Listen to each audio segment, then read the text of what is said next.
Far in the south of Arabia, in the land of Yemen, ruled a man named Abraha al-Ashram. He was not an Arab.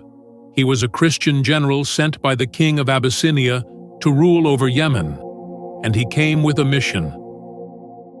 Abraha looked to the north toward Makkah, where the Arabs performed their ancient pilgrimage to the Kaaba. A simple cube of stone built by Ibrahim and his son Ismail, upon them peace, but now filled with idols. Abraha burned with envy. He built a massive cathedral in Sana'a, taller and more glorious than anything the Arabs had seen. A church so grand, he thought it would outshine the Kaaba and draw the Arabs south.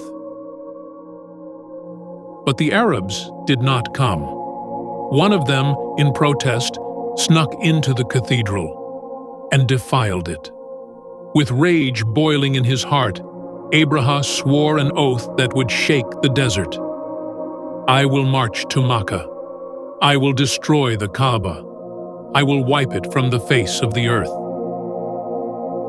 He gathered an army like none Arabia had seen before, thousands of soldiers, horsemen, archers, and at the center, a beast that terrified the desert tribes, an elephant, a towering creature from Abyssinia.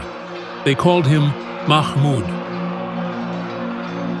As the army thundered north, towns were crushed, tribes scattered.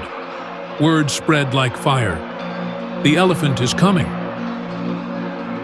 Abraha's army neared Makkah, but the people of Quraysh knew they could not fight. They took shelter in the mountains and caves, leaving the Kaaba to its Lord. Then came a moment of calm. The meeting between Abraha and Abdul Muttalib, the chief of Quraysh, and the grandfather of a child yet unborn. Abraha, sitting tall in his royal tent, was stunned by Abdul Muttalib's presence, dignified, graceful, calm. He offered him a seat. Then Abdul Muttalib asked, not for peace, not for mercy, but for the return of his camels. Abraha laughed. I expected a man of your stature to plead for your holy house, yet you speak to me of camels? Abdul Muttalib answered, without fear, I am the owner of the camels, but the Kaaba, it has a Lord, and he will protect it. At dawn, the earth trembled. Abraha's soldiers readied themselves. The elephant, Mahmud, was placed at the front, facing the Kaaba. Whips cracked, shouts rang, but the beast would not move. They turned him to the south, he walked. To the west, he walked.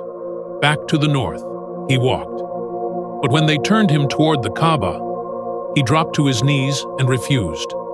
Suddenly, the sky changed. Sounds, shrill cries pierce the sky. Wings flap in thunderous rhythm. From above came what no man expected. Birds, tiny, swift, black birds coming in flocks. Each carried stones of burning clay, one in its beak, two in its claws. The stones rained from the sky like arrows of fire. Where they struck, flesh melted, bones shattered. Men screamed. They fled in every direction, but there was no escape. Abraha himself was struck. His body decayed as he fled. He would die in humiliation. The mighty army was reduced to scattered bones, swept away by the desert wind.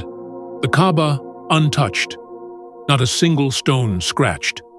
Allah had spoken. The Kaaba was his, and no tyrant, no army, no elephant could lay a hand upon it without his will.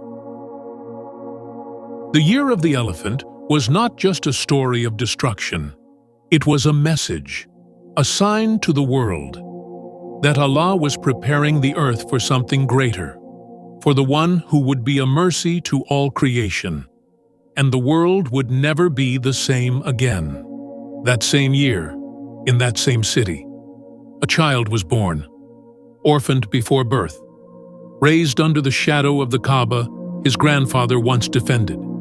He would not march with armies. he would not lift swords, but his words would conquer hearts, shatter idols, and bring light to the world.